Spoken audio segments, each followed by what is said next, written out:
Eu mudei aqui a minha tela. Então, Bom, aqui tá tranquilo. continuando a gravação aqui, irmãos. Então, irmãos, pensem assim. Olha só que interessante, irmãos. Se hoje eu escrevesse os meus livros e colocasse, por exemplo, estou dando exemplo, tá, irmão? Que foi o pastor Enéas que escreveu, dar o título, não teria nenhum problema. Ele foi um grande líder para mim, como pastor e professor, como criador da nossa denominação, mesmo hoje eu sendo um batista independente, eu sigo aqueles passos. Seria honroso para ele, como líder meu, e honroso para mim, porque eu prestigio o meu líder. Olha que interessante. Nos dias bíblicos isso acontecia. Então, tá tudo bem até aí? Ô Querem tirar pastor, alguma dúvida? esse é um aspecto bem interessante, né? Porque hoje a gente escreve um livro, nós mesmos escrevemos, né? A gente faz autobiografia, as histórias e tal, e naquele tempo era costumeiro o discípulo ou o servo, alguém de hierarquia menor, escrever aquilo que o líder estava fazendo, a história do líder, né? Era bem mais comum que alguém escrevesse para a pessoa, né? É um aspecto bem interessante, na minha Eu, opinião. eu, eu acredito, Gil, que isso cria força, sabe? Porque você honra os seus antepassados, cria identidade. Você entendeu, Gil? Porque assim, se perguntar assim, por que que Moisés, ele mesmo não escreveu a sua história, as suas passagens, os seus acontecimentos, mas alguém foi lá e o escreveu, né? É interessante pensar por esse ponto, assim. É, interessante. Só que fiz questão de comentar, irmão, eu não sou nada, não estou dizendo aqui, irmãos, eu estou dizendo aqui, estou fazendo uma crítica, e aqui até para encerrar essa crítica, né, para a gente ir para os próximos dois pontos, o pastor José Ribeiro, enquanto ele estava dando aula lá para a classe dele, ele descobriu um pastor, que o pastor de uma grande igreja, viu, irmãos? Pasmem vocês, hein? De uma igreja séria, viu? Esse pastor, ele pegava trechos de vários livros, Ctrl+C, Ctrl+C, Ctrl+V, e, e montava e colocava no livro dele e lançava como palavras dele e não dava nenhuma fonte, nenhuma referência. Sabe citação? E o pastor José Ribeiro, ele é um mestre, ele é uma mente brilhante. Eu estou longe de alcançar isso. Ele lê uma frase, ele fala: essa frase aqui não é sua, essa frase aqui é do autor tal. Eu não tenho essa capacidade, tá? Os alunos acabam me enrolando. Quando eles são picareta, eles copiam e eu admito, é minha limitação. Eu não tenho essa mente. Eu queria ter, eu admito. Mas é a minha limitação. A cabeça é grande, mas a memória não é tão boa quanto a do Zé. Mas o Zé, ele consegue, ele fala: essa frase aqui é do fulano de tal, essa frase é do fulano. Ah, lá no inglês está melhor ainda. Olha a capacidade dele. Então, quando ele pegou os livros desse pastor e começou a ler, ele chegou nesse pastor e falou assim: ô pastor, vem cá, que história é essa? Essa frase não é tua, essa frase não é tua? Ele falou: eu sei. Mas pastor, o nome disso é plágio, isso é pecado. Ele falou: não deu ouvido e continuou fazendo. O Ribeiro ficou furioso. Eu falei: você está brincando, Ribeiro? Você falou tudo isso para ele? Eu falei, Raí, ele não me deu ouvido. Eu falei: meu irmão, vamos orar. Porque é uma pessoa, na minha opinião, desculpem, está equivocada no ministério. Irmão, eu não posso pegar um assunto de Billy Graham e copiar e falar que é meu. No mínimo, eu tenho que dizer: eu aprendi com Billy Graham. Estão entendendo, irmãos? O Spurgeon conta uma experiência muito interessante, que ele tinha um candidato no ministério que pregou uma mensagem e não deu a fonte. E não deu a fonte. Então esse candidato foi advertido pelos pastores e foi levado até Spurgeon. E na verificação, os pastores que corrigiam esse candidato disse assim: por que você não deu a fonte do autor que você escreveu esse livro? Por que você não honrou Spurgeon? Aí ele falou: eu não fiz isso e não vou fazer isso, porque não foi Spurgeon. Aí chegou até Spurgeon, e a Spurgeon quis saber o porquê. E aí, quando o Spurgeon estava conversando com esse candidato, o candidato chegou para Spurgeon e disse assim: eu não vou dar fonte, não é por ser rebelde, porque o senhor pregou sobre isso, não pregou, Spurgeon? Preguei, mas o senhor não é a fonte é o outro. Aí foi uma fala forte para Spurgeon, porque essa situação foi trazida a ele por vários pastores, corrigindo aquele candidato, como que se Spurgeon tivesse sido o criador daquele texto, ou daquela citação. Só que o que acontece? Spurgeon não deu a fonte quando ele pregou. Ele aprendeu algo, olha que interessante, e ele acabou pregando. Aquele candidato viu, só que ele viu não só em Spurgeon, mas ele viu na fonte, que era um outro pastor. E aí o desfecho da história foi o seguinte: o próprio Spurgeon pediu perdão, porque ele não tinha colocado a fonte. E ele criou essa celeuma, aonde o candidato passou a ser mal visto, como se ele não estivesse honrando Spurgeon, mas na realidade ele estava ali dando uma lição tanto para Spurgeon quanto para os outros pastores, que o próprio Spurgeon também tinha esquecido de dar a fonte. Tem vezes que acontece, irmãos, conosco. A gente lê tanto, estuda tanto, vocês estão vivendo por isso. A gente absorve certas ideias e muitas vezes a gente acha que aquela ideia é nossa. E quando você está pregando, você nem lembra de onde você aprendeu. Eu, particularmente, irmãos, quando eu lembro de onde é a fonte, eu digo. Se eu não lembro, eu falo, meu, nem sei onde eu aprendi isso. Tem vezes que você aprende algo e você só aprimora, né? E tem vezes que você copia, você acha que você foi fruto da sua imaginação, da sua reflexão, e não foi. Então é um exemplo vivo para a gente. Para a gente concluir aqui essa questão dos apóstolos, página 764. Ali no seu resumo. Alguém lê para mim o resumo?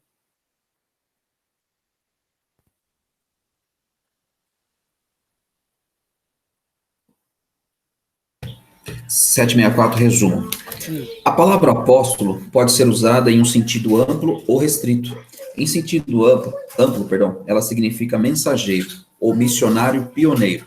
Mas em sentido restrito, que é o mais comum no Novo Testamento, refere-se a um ofício específico, apóstolo de Jesus Cristo. Esses apóstolos tinham autoridade única para fundar e liderar a igreja primitiva e podiam falar e escrever a palavra de Deus. Muitas de suas palavras escritas tornaram-se as escrituras do Novo Testamento. Para se qualificar como... Tá bom até aí. Obrigado. Beleza.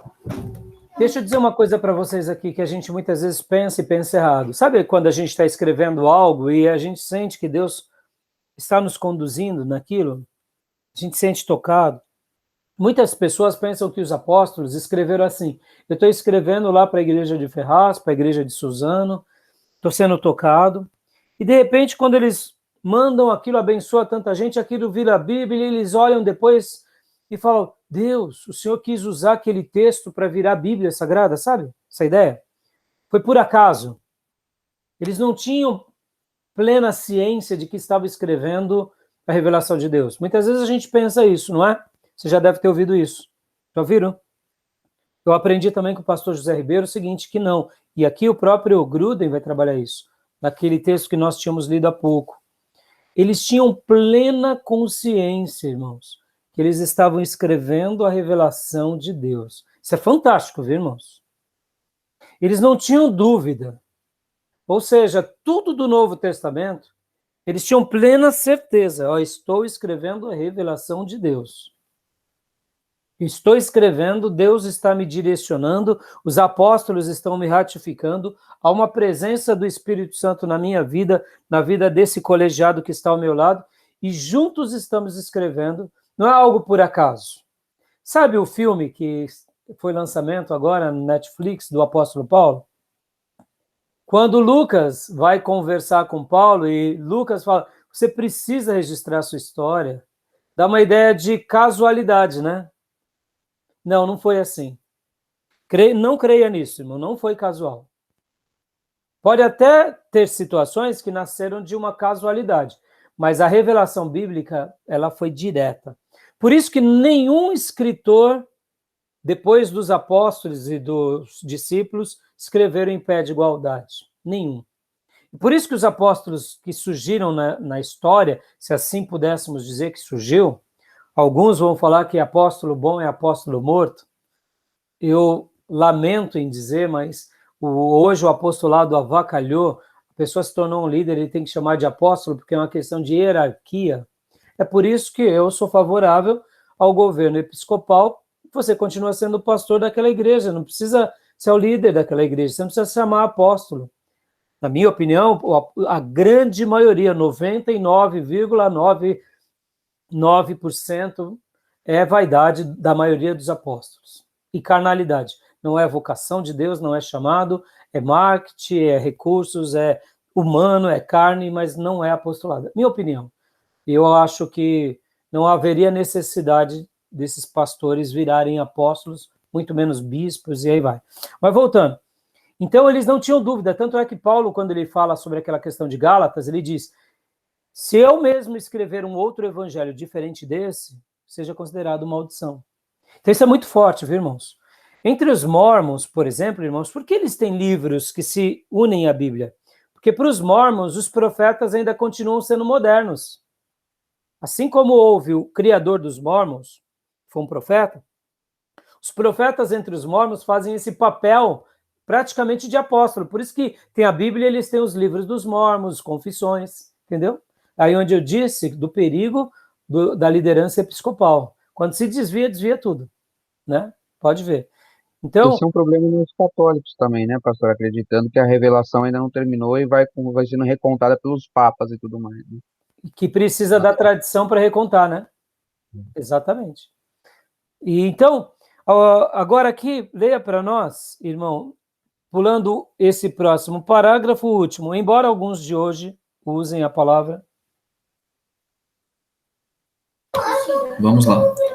Embora alguns hoje usem a palavra apóstolo para referir-se a fundadores de igrejas e evangelistas, isso não parece apropriado e proveitoso, porque simplesmente confunde quem lê o Novo Testamento e vê a grande autoridade ali atribuída ao ofício de apóstolo.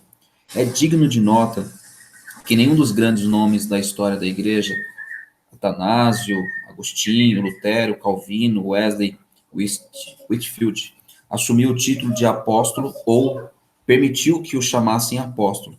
Se alguns, nos tempos modernos, querem atribuir a si o título de apóstolo, logo levantam a suspeita de que são motivados por um orgulho impróprio e por desejos de autoexaltação, além de excessiva ambição e desejo de ter na igreja mais autoridade do que qualquer outra pessoa deve corretamente ter. Amém, queridos? Tranquilo até aí? Fiz questão de voltar um pouquinho, só para a gente poder pontuar, porque semana passada a gente acabou indo e fomos para a questão do governo da igreja. Eu falei, eu acho que vai ser importante essa discussão. Tudo bem até aí? Alguma dúvida, algum comentário a mais? O Gruden tocou na ferida, né? Fazendo menção aqui de Agostinho, Lutero, Calvino, Wesley e assim por diante. Nenhum deles rogou, né, o título apóstolo. Se fôssemos colocar esse mérito, acho que eles de fato teriam, né? Exatamente. Enfim. Exatamente, pastor Johnny. O pastor Ernesto Nini, certa ocasião, enquanto dava aula, ele falou assim, logo depois que eu saí, né, fui expulso da Igreja Batista Brasileira, que montamos aqui o nosso trabalho, e um pouco antes as pessoas me chamavam de apóstolo, e eu dizia para eles, palavras do pastor Enéas, se Deus me chamou, ele vai confirmar, se não, não é necessário vocês ficarem me chamando. E isso foi lindo, eu ver isso do pastor Enéas, porque ele é uma lenda viva e ele não se vangloriava disso.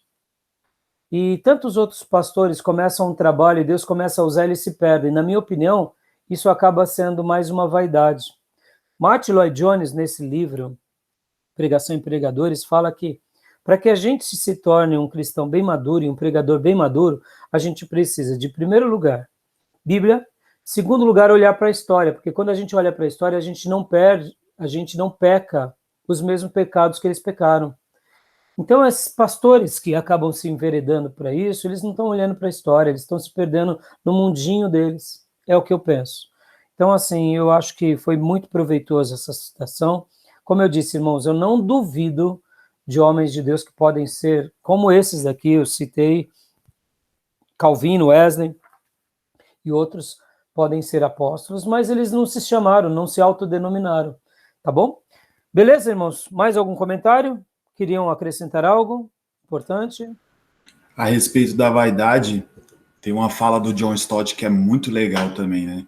Ele foi chamado para ser diplomata, para ser professor de uma faculdade, foi chamado para 4 cargos muito renomados, mas ele falou para os discípulos dele, não, Deus me chamou para ser pastor, né? Essa questão da vaidade é bem sério, né? Você atribuir algo que Deus não... Ó, melhor você ficar na sua, ficar quietinho na sua, que é muito melhor. Amém.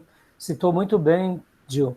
E isso me fez lembrar as palavras de Billy Graham. Billy Graham também, por várias vezes, foi chamado para ser candidato da presidência dos Estados Unidos, e uma das vezes ele disse à repórter e aos entrevistados: eu respeito muito essas autoridades que são constituídas por Deus e tenho grande respeito por elas, mas como ministro do Evangelho eu não posso me rebaixar. E isso marcou muito a minha vida quando eu era aluno do seminário, porque ele, na indagação que tinha sido feita a ele, falavam, porque o senhor sabe que o senhor lançando a candidatura, o senhor se torna um presidente com grande aceitação. Ele falava, não, eu admito, é verdade. No entanto, Deus me chamou para ser embaixador de Deus na terra, não embaixador dos homens. Eu admiro, mas eu não posso me rebaixar. Irmãos, Billy Graham poderia ser um apóstolo dos nossos dias. Pastor Billy Graham. Entendeu, irmãos? Verdade, verdade. Né? Não que pastor seja um cargo ou um título menor e tal, mas humanamente falando assim, tem cargos assim que são mais renomados, né? E o John Stott foi muito feliz nessa fala. Obrigado. Mas olhando assim, o que a sociedade vê é que pastor Então. Entendeu? Mas assim, isso é aquilo que eu costumo dizer para as pessoas. Se elas pensam que igreja é isso e pastor é isso, elas não conhecem o evangelho. Se há pessoas que não honram esse nome, vira a página. Vamos continuar fazendo nosso papel, né? E último ponto... Desculpa, pastor. Pode Esse falar. foi um dos maus e um estigma que a igreja neopentecostal causou, sobretudo no Brasil. Todo esse negócio de hierarquia, de tudo isso é causado principalmente por conta da igreja neopentecostal.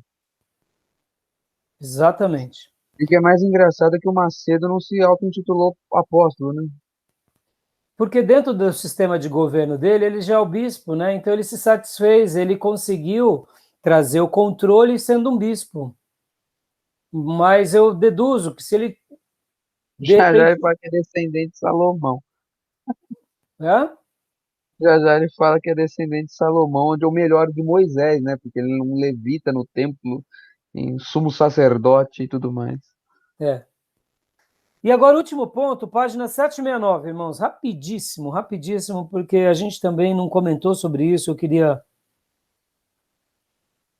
o significado de esposo de uma só mulher. O que significa isso? Irmãos, parece bobeira, mas eu me lembro de quando eu dei essa aula numa turma passada, alguém me perguntou, pastor, mas é esposo de uma só mulher? Eu falei, sim, mas é de uma só mulher por vez? O que vocês acham? Como é que é, pastor? Não entendi. Foi mais ou menos isso que eu fiz no dia, filho. Eu também falei, eu não estou entendendo. O que você quer dizer? Sultão, pastor? Não, o que você quer dizer? Me explica melhor. Não, pastor, porque eu estou vendo aqui que tem pastores que faz a leitura do texto lá de 1 Timóteo 3, 2 e de Tito 1, 6, marido de uma só mulher. Mas ele está dizendo o seguinte, é marido de uma só mulher por vez. Então, se ele casou uma vez, separou, casa de novo, ele está sendo marido de uma. Eu falei, ô filho, pelo amor de Deus. É o tipo de coisa que você perde até a vontade de comentar, né? Porque são pessoas querendo só um pouco mais de motivo para fazer ou dar corda para suas inclinações carnais. Pronto, pastor Johnny, resolveu. É por isso que eu fico careca. O que estão dizendo? E aqui, irmãos, a linha presbiteriana é muito linda, viu? Os pastores presbiterianos, quando eles se divorciam, geralmente eles, depois disso, eles não exercem mais o pastorado, eles passam a ser um ex-pastor agora como membro. Forte isso, hein? Não estou dizendo que não possa ter uma exceção aqui, outra acolá, tá? Mas a maioria dos puritanos e de alguns grupos, eles são tão radicais que se houve a separação, então você não, na grande maioria das vezes, não serve mais nem para o pastorado. Você vai ser um ministro... Hã? Desculpa, independente do motivo. Por isso que eu disse que não é todos os casos, não são todos os casos, mas eles têm casos assim que são muito criteriosos. Sabe por quê? Porque dessa forma faz o que o pastor Johnny disse, não dá precedente para carnalidade. Porque na hora, irmãos, que você é frouxo nessa questão, aí a gente começa a ver, por exemplo, questões como essa. É esposo de uma só mulher por vez. O que o camarada queria agora? Queria se tornar rei Davi para casar com várias? É monarquia? Você está entendendo, irmão? Novo Testamento, irmão, é monogamia, não é poligamia. Ponto final. Pastor, mas, meu irmão, vai virar muçulmano, vai virar outra coisa, mas não é pastor nem líder evangélico, não. Não adianta. Poligamia não é bíblico no Novo Testamento, isso não há base, pelo contrário, há rejeição, inclusive por divórcio. Agora, é claro, como eu disse, os puritanos, por exemplo, John Bunyan teve um novo casamento, Wesley parece que teve 2 esposas também, depois, não dando certo no ministério, ou melhor, na família dele, ele viveu sozinho o resto da sua vida. 2 esposas, assim, uma de cada vez. Ele casou uma vez, parece que separou, casou de novo. Se eu não me engano, os meus irmãos metodistas que me corrijam aqui. Mas depois ele dedicou-se ao celibato, ou seja, uma vida só para o ministério. A história mostra a vida e a obra de John Wesley. E parece que o pastor que você acabou de me falar agora também, Gil, o John Stott, ele também ele também foi celibatário, se não me falha a memória. Então, assim, a gente sabe que quando uma pessoa ela quer justificar os seus precedentes para a carnalidade, ele faz o que ele bem entende. Tá bom, irmãos? Mas eu fiz questão de comentar aqui, e aqui também fica uma última coisa, irmão. Cada caso é um caso, tá, irmãos? Cada caso é um caso. Mas, assim, a gente tem que ser muito firme com isso, viu, irmãos? Muito firme, viu? Porque eu não vou dizer que o pastor, ele perde o pastorado, mas ele realmente dificulta um pouco, né? Principalmente, me entendam, irmãos, quando você já vem de uma história protestante, é complicado. Avacalha, entendeu? Então a gente tem que ser muito firme com essa questão, tá bom, meu irmão? Beleza? Alguma dúvida, algum comentário? Bom, é claro que a gente não deve levar a sério nenhuma questão quando parte do princípio lá do pensamento dos católicos, né, da Igreja Católica. Mas é estranho, né, ver eles cultivando essa doutrina do celibato ainda, né, para os padres. É estranho ver eles cultivando isso até hoje, né? Eu vou te dar uma resposta, Gil. Por que eles preservam o celibatário? Eu vou te explicar e você nunca mais vai esquecer. O celibatário acaba sendo descentralizador. Além de ser um ponto, presta bastante atenção, acaba sendo um ponto de dedicação exclusiva, mas o celibatário você deixa mais democrático as próximas sucessões de poder. Por exemplo, o povo de Deus no Velho Testamento, quando foi dividido as tribos, a tribo de Levi não teve terra. A tribo de Levi foi sorteada para viver entre as tribos de Israel. Aquelas tribos de Israel cediam espaço para que eles cultivassem, plantassem, se mantessem, e lá naquela região eles continuassem sendo os pastores das tribos. A herança deles era o Senhor, mas perceba, eles tinham uma esposa, eles tinham filhos, eles tinham linhagem. Então, no Novo Testamento, a gente vê que essa questão celibatária não é presente, é só em Paulo. Ou seja, é a exceção. E por que a exceção vira regra? Porque logo depois da criação da Igreja Católica Apostólica Romana, institucionalizada debaixo do governo de Roma, com a figura do Papa, isso virou uma suma. Por quê? Porque no dia que o padre casasse, ou o Papa casasse, o poder ia perpetuar naquelas famílias. Então, qual foi a solução? Essa é a minha opinião, que eu cheguei com as minhas conclusões. O celibatário.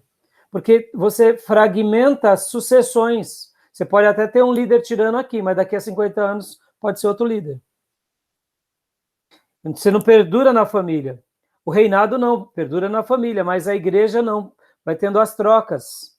Isso entre os homens e isso entre as mulheres, onde entra as freiras. Entendi. E é um pensamento bem legal esse aí, né? É legal. Eu não acho legal não, irmão. Não é não? Não.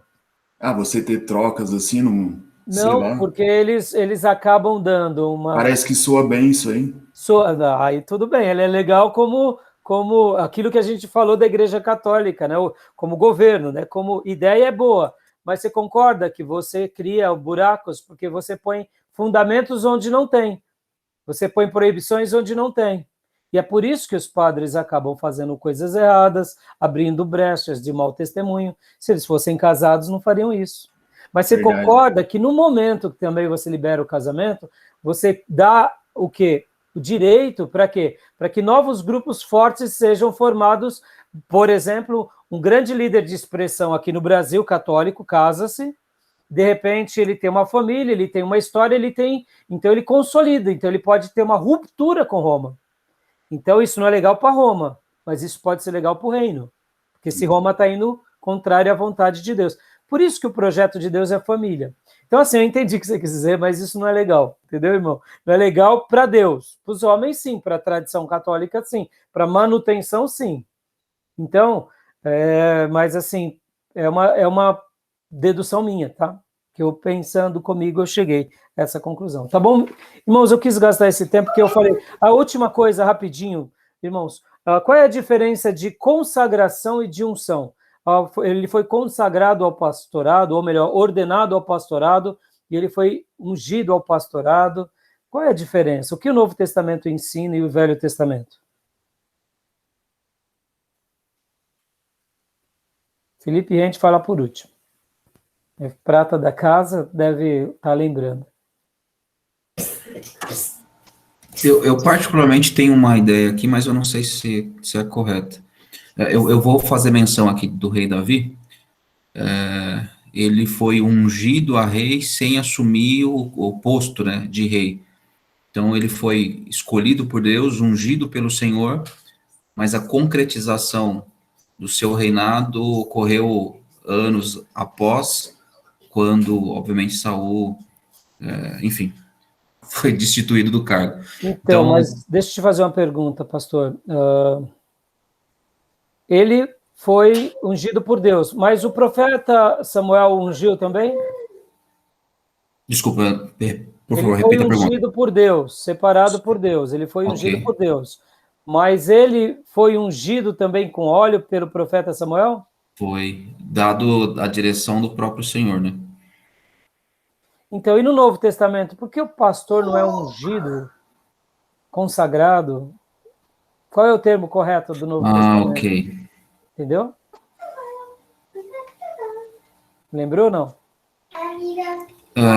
Bom, eu falei ok, mas assim, ficou claro, mas o termo não me veio à memória. Gil, você sabe, Gil? Felipe, você lembra, filho? O termo em si não, pastor. Não tô lembrado, não. Não?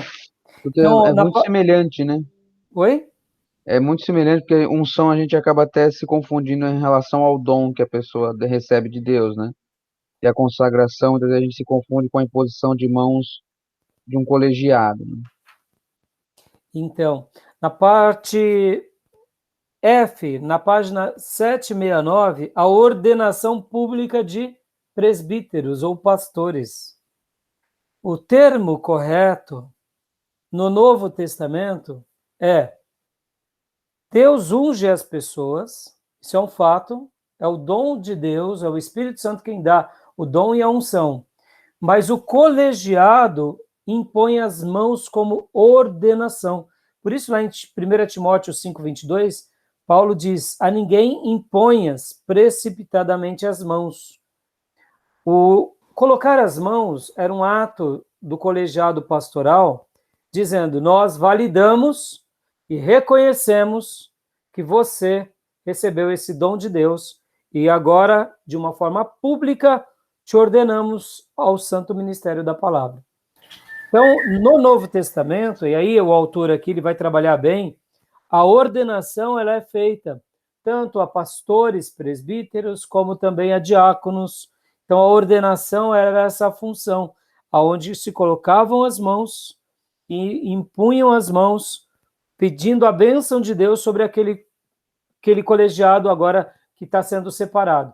Mas para isso ele precisava ser experimentado, treinado, para depois receber essa função. Então, no caso de pastor e de diáconos, ou presbíteros, é ordenação. Então, as igrejas históricas trabalham com esse termo. Então, eu fui ordenado ao ministério pastoral. Eu não fui ungido ao ministério pastoral. Alguns grupos pentecostais, eles usam o símbolo do Velho Testamento. Eu, por exemplo, fui em várias ordenações e geralmente eu sou convidado a sempre ir em várias ordenações. E geralmente quando é pentecostal, eles pegam um vaso bonito, cheio de azeite, aí o pastor se ajoelha e aí derrama azeite. Eu sempre tive vontade de fazer isso, aí eu fui numa igreja, fui convidado a ser orador, aí me deram o vaso, falei, eita, hoje eu vou encher de azeite, os meus colegas. Aí derramava azeite. É muito bonito, né? Porque é aquele símbolo, né? Então, se derrama azeite, vem colocado uma toalha. É um símbolo do Velho Testamento numa prática tentando aplicar no Novo. Confesso, irmãos, eu tinha vontade de fazer isso. Mas assim, eu sei que o Novo Testamento é ordenação, tá, gente? É ordenação. Dando aquele lance do consentimento. Mas é bonito, né? Sejamos honestos. Você derramar o azeite, como era feito o profeta sobre o rei, sobre o sacerdote, como Arão descia, né, na sua barba, descia para as golas da sua... É bonito, né? É representativo, né? Tá bom, irmãos? Então, o termo correto é ordenação. Você vai separar um missionário, você ordena ele, você impõe as mãos. O termo bíblico, depois vocês leiam os textos bíblicos, né? Por isso que vem essa recomendação, tá? Mas, antes de tudo, tem que serem experimentados, tem que ser cheio do Espírito Santo, tem que estar debaixo de oração e jejum, a própria igreja, como aconteceu com Paulo, né? Então, a igreja reconhece, os líderes da igreja impõem as mãos. Pensem assim, irmão, o que é imposição de mão? Posição de mão você tá, não é, por exemplo, mãe, pai, me abençoa, eu te abençoo, meu filho. A imposição de mão o pastor está abençoando aquela vida, está dizendo, eu reconheço. Vocês verem, irmão, no mundo espiritual é tudo palavra, né? Fé é palavra, né? Não precisa de cartório, precisa de carimbo, assinatura, é palavra, né? É impor as mãos, isso é muito santo, é muito, muito tremendo. Tá bom, meus irmãos? Eu quis gastar esse tempão porque eu achei que ia ser importante para vocês recapitular isso, tá, irmãos? Beleza até aí? Beleza. Mais alguma coisa? Uma dúvida. Hum. No Novo Testamento nós vemos a ordenação de pastores, né, e líderes da igreja e os diáconos, né? Não sei, uma vez surgiu uma dúvida, não lembro onde foi, se diáconos podiam se tornar pastores futuramente, ou diáconos sempre ficam como diáconos e pastores com... Não, enfim, né, pastor já é pastor, enfim. Mas essa dúvida do diácono posteriormente se tornar um pastor, não que isso seja uma Hierarquia. não uma hierarquia, mas algo progressivo, né? Tem pessoas que vão ser diáconos pro resto da vida. Mas se tem um irmão que foi ordenado a diácono, ele deseja o pastorado, ele vai para o seminário e tudo mais. Se existe alguma restrição ou é alguma invenção, alguma tradição mais relacionada à igreja contemporânea? Então, te respondendo, filho, na realidade, né, no modelo pentecostal, você vai escalando, né? Lembra? Mas não tem nenhum problema, Felipe, porque pense assim, Filipe, que foi o Filipe diácono, tá? E Estevão diácono. Lembram? Eles eram apenas diáconos, que serviam aos gregos. Mas Deus levantou eles como evangelistas? Levantou. A gente vê Deus separando eles para o evangelismo? Sim. Mas houve essa ordenação? A gente não sabe. Mas eles eram reconhecidos como evangelistas da igreja. Então, possivelmente, eles receberam. Então, nenhum problema um diácono virar um pastor. Muitas vezes o diácono ele está ali, ó, sendo um bom obreiro, aprovado, dedicado, empenhado, pagando alto preço. Chega uma hora que a igreja precisa. Podem ver que foi algo que aconteceu com Josué. Josué era um grande diácono de Moisés. Não era? Ele era o serviçal. Pode ver que o termo mostra essa relevância. Ele era o auxiliar de Moisés. Então, Deus separa. Aquela questão da fidelidade, você pode ver que são pessoas assim que são polivalentes, né? Elas amam a igreja, elas militam. Chega uma hora que, naturalmente, ou porque chega o tempo de Deus naquela pessoa, porque é uma necessidade. Algo normal, tá bom? Beleza, meus irmãos? Tá bom? Beleza. Sobre a questão da ordenação feminina, a gente já debateu na semana passada, né? Lembram? Né? Biblicamente não tem pastora, tá, irmãos? Não tem. A gente admite isso. Por outro lado, eu penso assim, se a igreja quer separar pastora, que ela tenha critérios. E aqui John Wesley, para mim, é um grande exemplo nisso. Me permita. Porque na igreja metodista, as mulheres fazem seminário, são experimentadas para depois se tornarem missionárias e pastoras. Eu prefiro o título missionária, mesmo ela não sendo. Mas a gente sabe que tem mulheres que pastoreiam mais do que os homens. Então, eu particularmente, se alguém me perguntar, e aí, pastor Rai, admito, no Novo Testamento não tem, mas eu admito que tem mulheres que pastoreiam tão bem quanto. Essa tensão, para mim, ela é solucionada com aquelas lideranças femininas do Velho Testamento, como é a primeira juíza de Israel, a profetisa Ana, nos dias bíblicos, Ananias e Safira. Pode ver que quando a Bíblia vai citar Ananias e Safira, geralmente ela vai na frente do marido. Dá uma ideia, desculpa, Priscila e Áquila. Dá uma ideia de liderança feminina. Acontece. É raro. Nos nossos dias já não é tão raro. A mulher ela é mais ativa. A mulher ela é mais dedicada. Então, ela ocupou espaço. Faz parte, irmãos, do perfil da mulher ocupar espaços. E aqui fica uma lição para nós. Por que as mulheres ocuparam tanto espaço? Porque os homens afrouxaram. Não cumpriram o papel sacerdotal. As mulheres ocuparam espaço. Na hora que os homens assumirem seus trabalhos dignamente, sem evasivas, porque vem aquela desculpa, eu trabalho muito, estou cansado, isso é evasivo. Na hora que a gente for homem, com H, sacerdote do lar, naturalmente a gente ocupa o espaço e elas vão glorificar a Deus, porque a mulher ama ser liderada. Simples assim. O problema é que tem muito homem frouxo e muita mulher macho. E aí dificulta tudo. Tá faltando testosterona, viu, pastor? É como alguém já disse, é homem banana e a mulher abacaxi.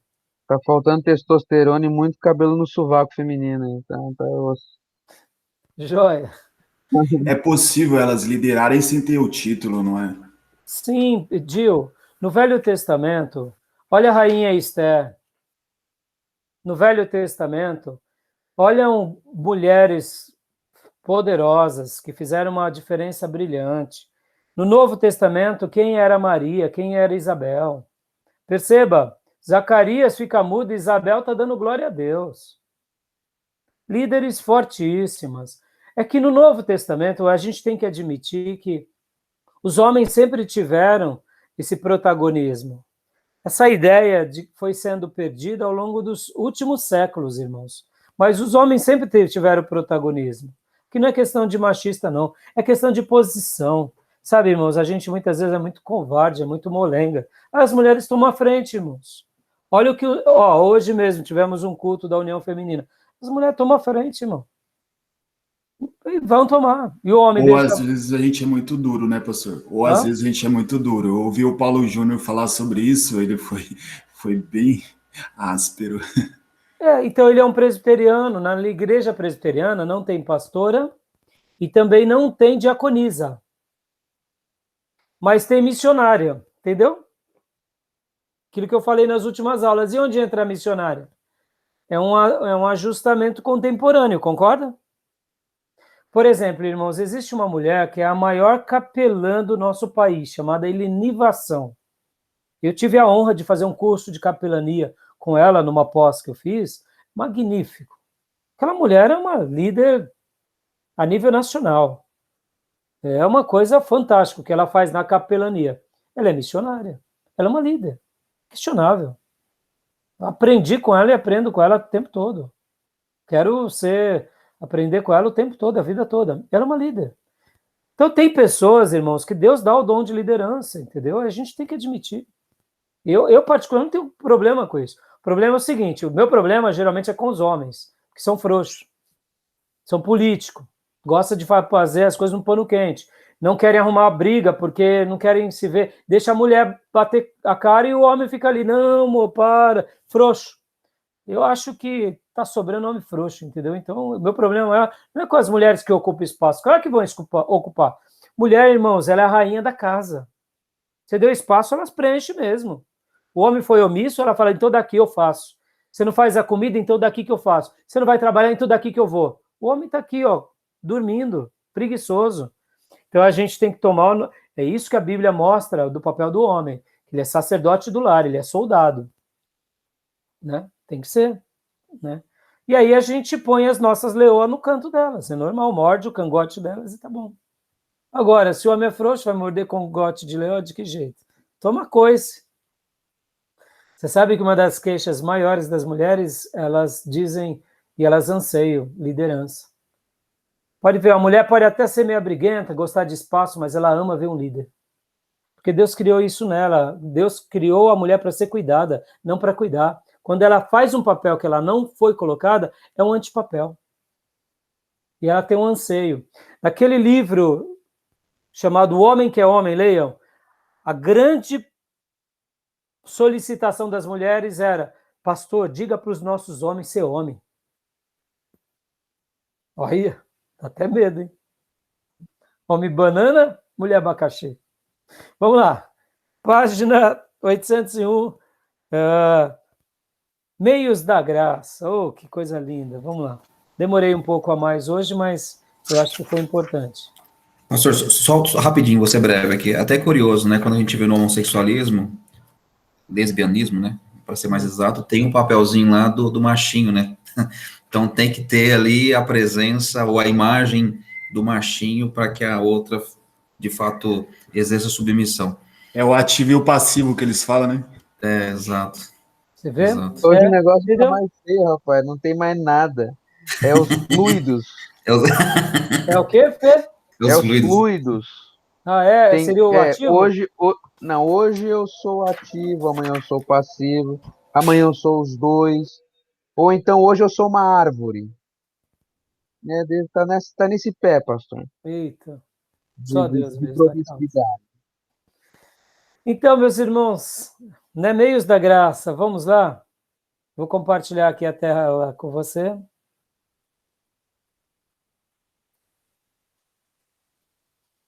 Estão vendo?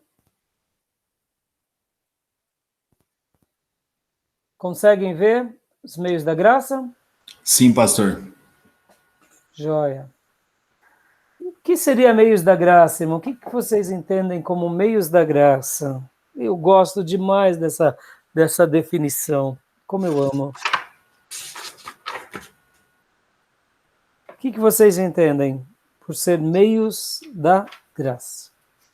Acho que são os meios pelo qual Deus nos proporciona as bênçãos, né, provindas da cruz de Cristo à igreja como um todo. Né? Ou seja, são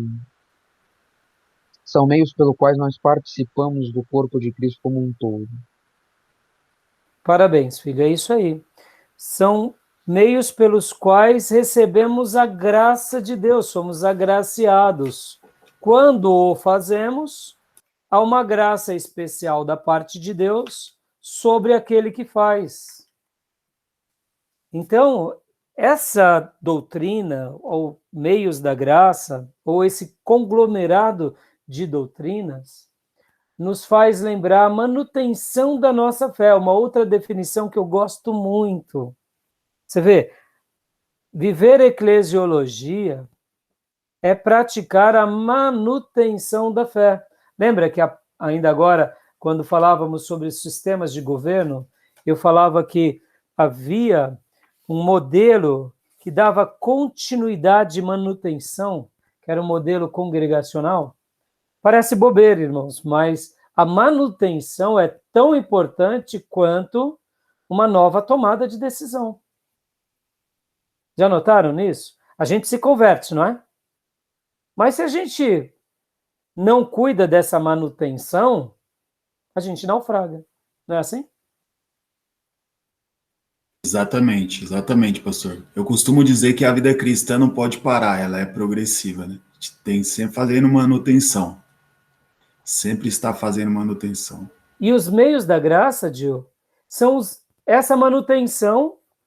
E por que eu acho esse termo lindo? Esse termo, meios da graça, eram usados pelos nossos irmãos puritanos. O que eles diziam nos dias dele? Olha que interessante. Quando a gente fala de puritano, gente, me permite, tá, irmãos? Eu sou apaixonado por essa turma me abençoou muito. E outra, para mim, eu acho que é uma das turmas mais bíblicas, e por isso que eu me apaixono demais.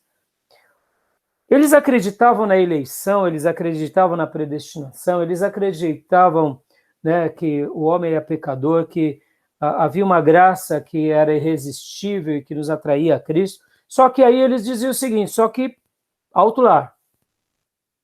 O irmão está indo para a igreja? Não. Opa. O irmão está orando? Não. Então, peraí.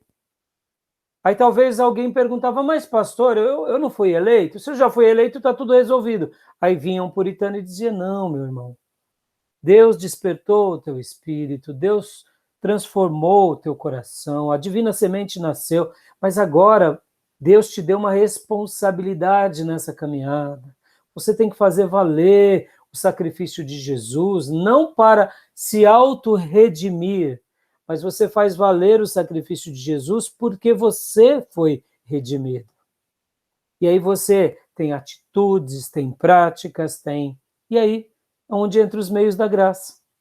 E aí fica mais agradável, porque quando a gente entende que os meios da graça são maneiras onde as bênçãos de Deus nos atinge, fica muito mais maravilhoso orar, congregar, amar a Deus, ofertar, investir no reino, desenvolver os nossos dons, buscar o dom, evangelizar os perdidos, ter um ministério poderoso.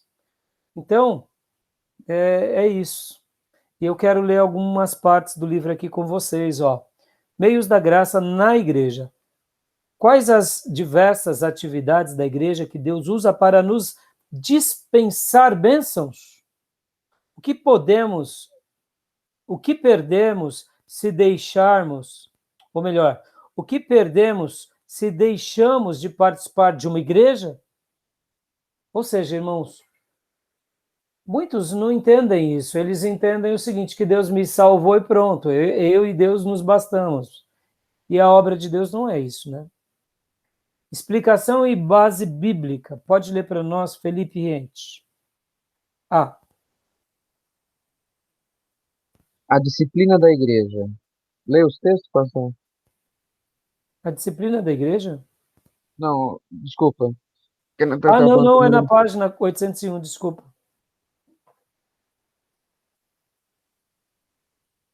Página? 801 do livro texto, filho. Vamos lá.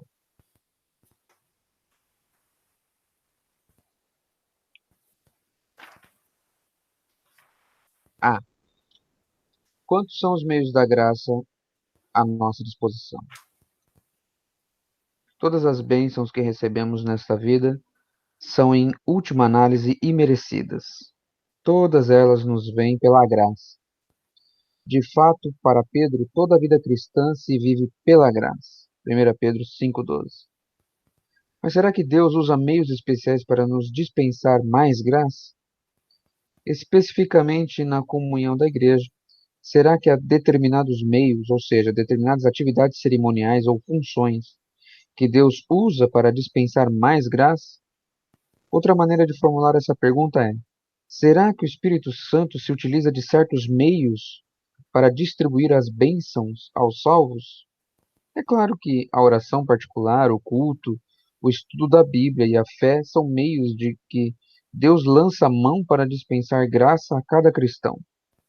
Mas neste capítulo estamos tratando da doutrina da igreja e perguntamos especificamente, na comunhão da igreja, que meios de graça Deus usa para nos dispensar bênçãos. Podemos apresentar a seguinte definição: meios de graça são quaisquer atividades na comunhão da igreja que Deus usa para distribuir mais graça aos cristãos. Até aí, filho. Até aí, tá bom. Você pode ver que aqui o autor ele faz uma divisão. Sozinho você recebe. Mas a pergunta agora não é somente sozinho. Na congregação. Será que há, na congregação, atividades exclusivas onde Deus distribui mais graças a esses cristãos? E aí a resposta é óbvia, né, irmãos? Se individualmente Deus já nos abençoa, imagina no projeto chamado igreja. Deixa eu fazer uma pergunta, irmãos. Isso daqui é muito legal. Vocês nunca mais vão esquecer.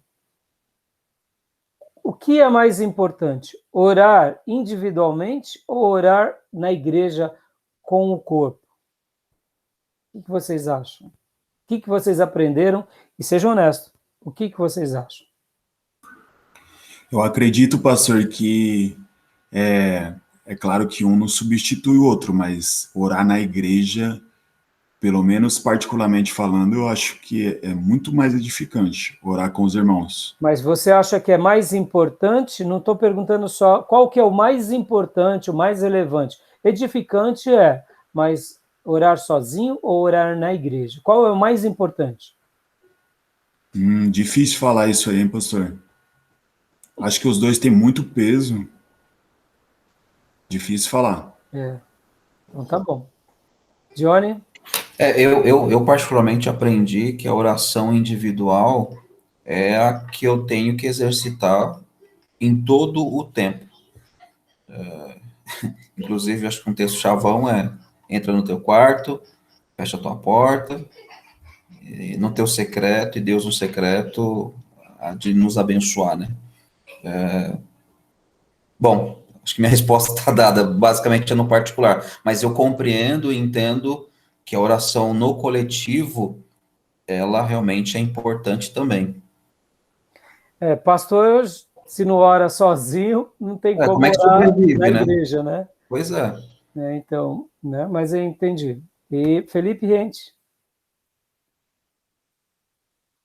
A questão da oração no coletivo na igreja está relacionado também à questão quando Pedro, né, acho que Jesus fala para Pedro, né, em relação às chaves: que ligardes na terra será ligado no céu, desligardes na terra será desligado no céu. Não é algo individual, é algo coletivo. Então, há um peso gigantesco quando a igreja se reúne para orar no coletivo. Eu acho que uma das coisas que mais irmãos têm sofrido nos nossos dias de pandemia é a falta da coletividade, da oração em conjunto, juntos. Isso tem afetado muitas pessoas por conta do peso que tem a comunhão dos irmãos em oração na igreja. Sim, mas para você, qual que é mais importante? O coletivo, esquece a Coletivo, pandemia, ou o coletivo, individual? coletivo. Tá. Então, eu fiz essa pergunta, irmãos, porque eu nunca tinha refletido sobre ela, e eu aprendi com Eugene Peterson, ele falando sobre oração. Qual é a oração mais importante? A individual ou coletiva? O ministro, ele vai ser confrontado e levado que a oração individual é mais importante, porque ele pensa assim, se eu não estiver orando, como que eu vou conduzir o rebanho? Então ele cria um hábito e cria até um senso de dever. Pode ver que um pastor, ou um obreiro, um missionário, ele perde altitude na oração individual, ele fica desesperado, porque é inevitável que ele vai começar a retroceder e vai chegar uma hora que ele vai ficar carnal, e aí aquela carnalidade vai transpassar e não vai ser bênção para a igreja. Então, por isso que para ele, para o ministro, o individual é mais importante. Só que esse ministro esquece o seguinte, tudo começou um dia na igreja. E Eugene Peterson diz o seguinte, a gente aprendeu a orar onde? Sozinho em casa? Claro que não. A gente aprendeu a orar porque é um pastor que nos ensina, que nos leva à Bíblia Sagrada, que mostra a importância de orar, numa escola bíblica, no colegiado, e nos ensina a orar no quarto. E aí a gente pega o gosto do quarto e acaba achando que o quarto acaba sendo mais relevante, até porque o quarto nutre a igreja. Mas na realidade, Eugene Peterson, ele fala que ambas são coisas grandes. A coletiva e a individual, mas a coletiva, ela é mais importante. Porque é na igreja que a gente aprende a palavra de Deus, é na igreja que a gente aprende a orar correto.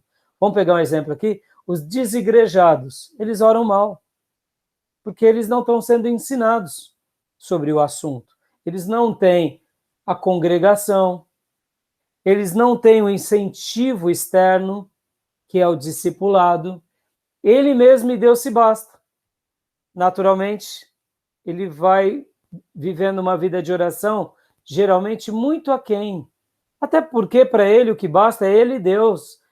Comunhão não é relevante. A pandemia, para um desigrejado, não está fazendo diferença nenhuma. Pode ver. Só faz realmente diferença para quem aprendeu a amar o corpo. Não é interessante? Então, Eugene Peterson faz essa comparação e diz que tudo começa na igreja. E por que começa na igreja? A gente aplica na família e aplica em casa. Pode ver, a igreja, e aí o Felipe citou bem, a gente liga na igreja. Onde 2 ou mais estiverem reunidos em meu nome. Há um poder extravagante na igreja. Por isso que ela é mais relevante. Fantástico, né? Aí temos o fator de comunhão, temos o fator de intercessão, e depois a gente tem o quê? Onde nutrir no nosso particular, no monte, na vigília, na campanha sozinho, no momento devocional, porque aí entra o nosso lado íntimo, que a gente continua aquecendo. Mas compreende? O que vocês acharam? O interessante, pastor, que eu até lembrei disso, né, que a primeira vez que o Espírito Santo foi derramado foi sobre a igreja, né, em Atos 2, né? Eles estavam orando todos juntos ali incessantemente, né?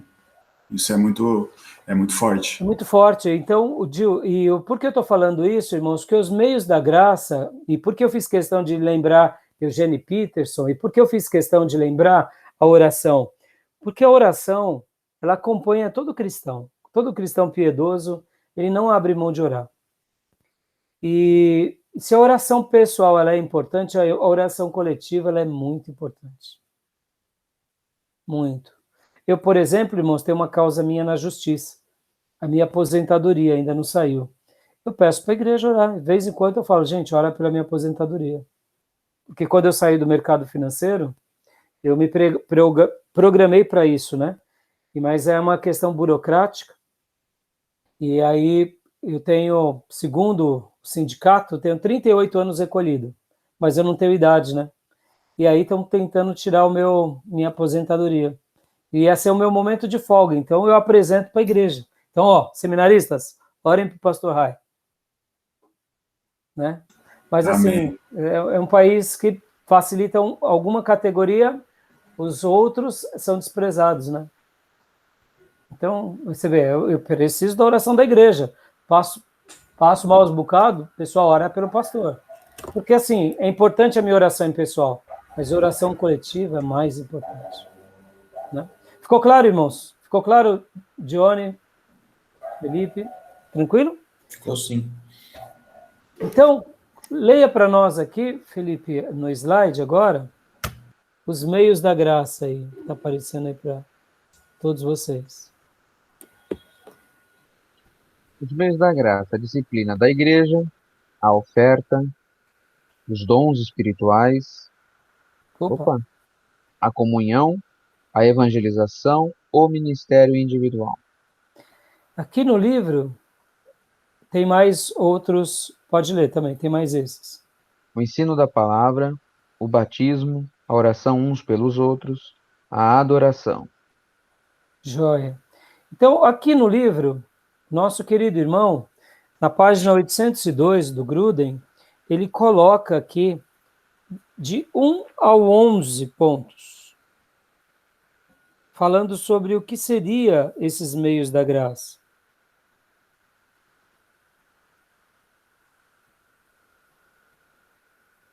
Olha só que fantástico.